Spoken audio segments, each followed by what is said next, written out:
la socialisation rampante. Poursuivons ce tour d'horizon par les implications de la réponse la socialisation rampante, apportée par le système à ses contradictions internes. Nous venons de le voir le conjuguer avec les échecs du « amène à l'émergence des libertariens ». Je rappelle que, contrairement aux croyances des libertariens, il s'agit bien là d'une tendance de fond, historique, issue des contradictions, et aussi, il est vain de vouloir croire que par des mesures volontaristes, il serait possible d'y échapper. Alors quoi? Eh bien, politiquement, de nombreux courants ont tenté de chevaucher cette tendance, de surfer sur cette vague. Les acteurs plus évidents à s'inscrire dans cette orientation sont bien entendu les socialistes, les sociodémocrates. Une démarche cherchant à aménager le capitalisme pour qu'au fil des siècles le socialisme devienne la réalité.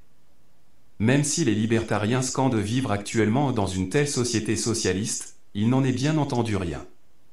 En vérité, les socialistes se comportent dans les faits comme la première roue de secours politique du capitalisme, en étant bien souvent une caricature, car voulant toujours faire preuve de leurs bonnes intentions vis-à-vis de la haute bourgeoisie dominante.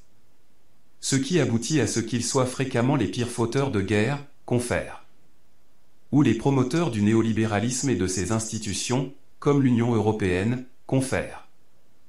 Une autre tendance politique tenant compte de ce penchant vers la socialisation de la société est celle que l'on nomme la troisième voie. Celle qui veut se situer entre le capitalisme et le socialisme. Plusieurs déclinaisons existent de cette troisième voie. La plus connue récemment est celle en France suivie par Emmanuel Macron. Cette orientation révèle son inspiration par sa formule fameuse du « en même temps ». Cette voie du compromis, de la collaboration de classe, s'avère intenable sur le long terme et résulte dans les faits en un confortement du système capitaliste. En cela, elle ne se distingue guère de l'approche socialiste vue ci-avant. D'autres instances plus radicales de la troisième voie ont également surgi à de multiples reprises, et surgissent encore, la plupart du temps menées par des personnalités fortes, Nasser en Égypte, Kadhafi en Libye, De Gaulle en France et, plus près de nous, Chavez au Venezuela et Poutine en Russie.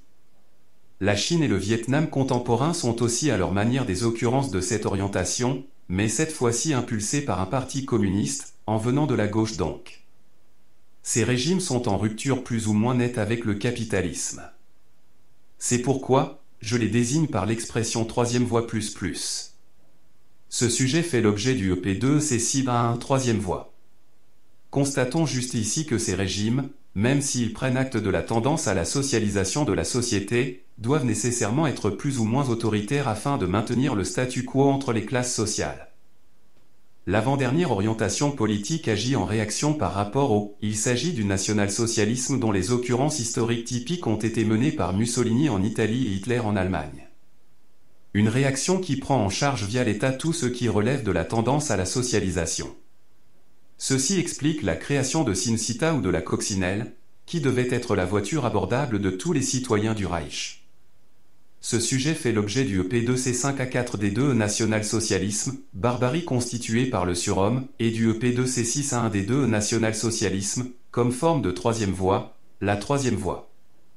On remarquera l'existence, parfois, d'une proximité palpable de solutions entre le national-socialisme et certaines versions de la troisième voie plus ou avec le trumpisme. J'y vois un révélateur de l'éventail limité des réponses qu'il est possible d'apporter aux contradictions et aux limites des contournements en restant dans un cadre capitaliste. La dernière voie politique envisagée est celle du socialisme véritable, du communisme, deuxième voie. Mais comme il ne s'agit pas à proprement parler d'un contournement de la crise du capitalisme, en première analyse tout du moins, elle ne sera pas traitée ici, mais au P2C5A4D3 communisme et anarchisme. On voit donc que quelle que soit la version de la prise en compte du, celle-ci aboutit à une alternative non viable sur le long terme. D'une part, promettre des jours meilleurs pour juste revenir et conforter le capitalisme s'avère être une tromperie fatalement démasquée. D'autre part, l'instauration d'un statu quo de classe de manière autoritaire diffère seulement le moment où l'une d'elles prendra le dessus. Ainsi, aucune de ces prises en compte du n'est durable. Les fascismes sous toutes leurs formes.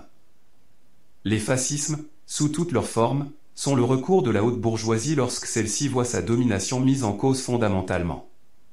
Mais, ce recours entre en collision frontale avec les principes mêmes sur lesquels repose le capitalisme.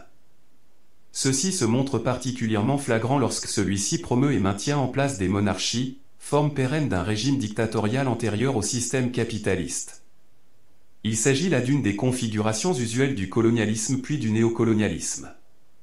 Ce recours à la suppression de la liberté d'expression et à la violence est flagrant également lorsque Mussolini, Hitler ou Franco sont finalement adoubés par la haute bourgeoisie pour s'opposer au communisme.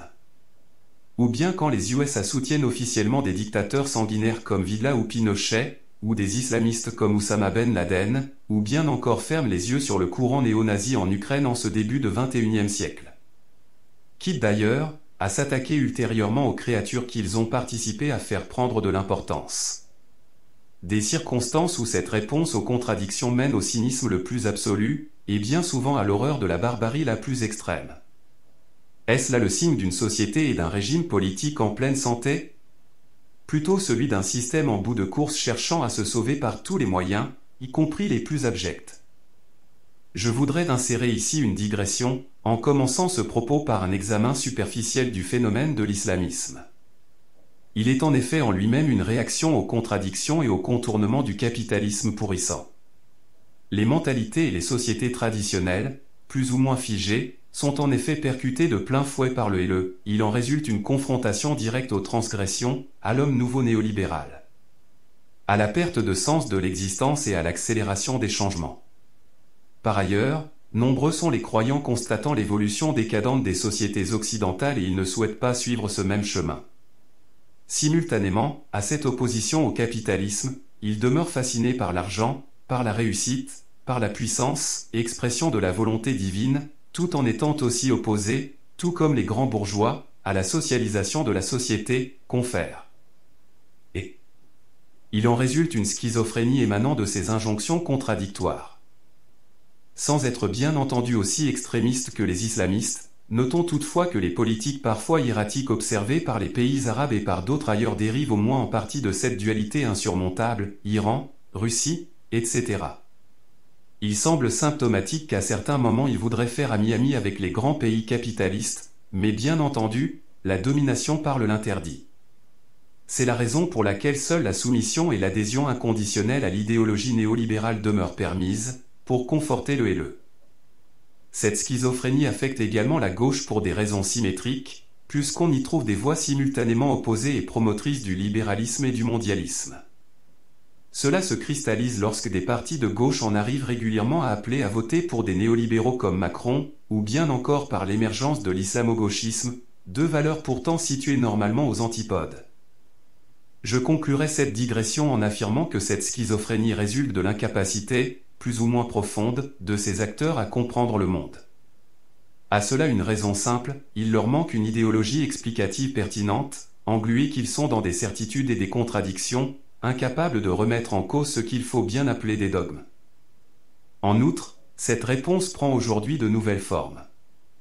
Des formes d'autoritarisme, voire de totalitarisme, mises en œuvre dans la société capitaliste ordinaire.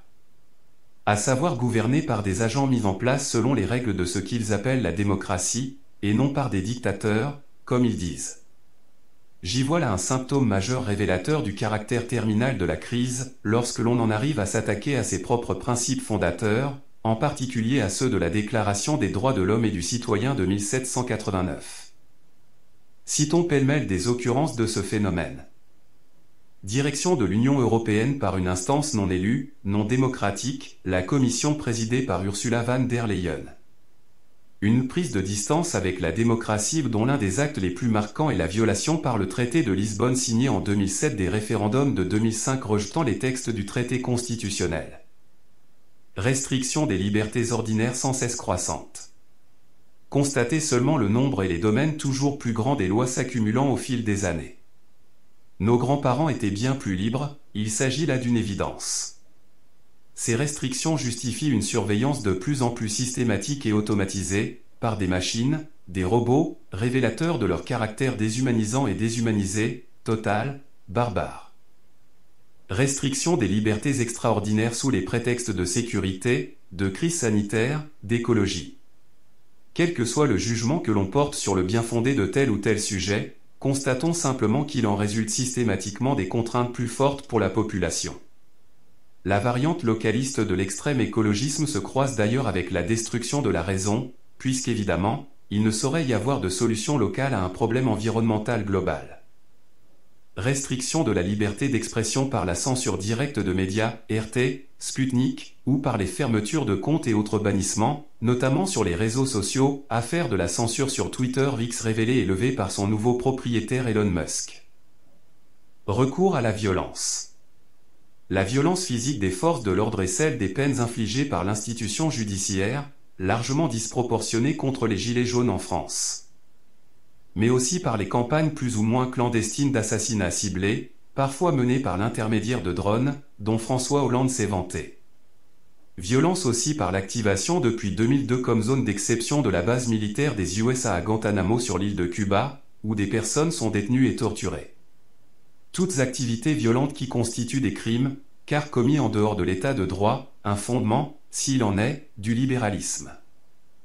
Une tendance s'appuyant sur un ensemble d'idéologies factuellement orientées vers plus de fascisme, tel qu'évoqué et dont il convient de ne pas se laisser abuser par les apparences, look décontracté voire hippie, sexe féminin, venant de la gauche ou de minorités opprimées, slogan l'Europe c'est la paix. À tel point qu'avec cette grille de lecture, le bellicisme des ministres allemands écologistes Annalena Baerbock ou Joschka Fischer prend tout son sens. Quand un système en arrive à structurellement remettre en cause ses propres fondements, il ne peut pas être durable, car cela revient à scier le tronc de l'arbre duquel on entend manger les fruits.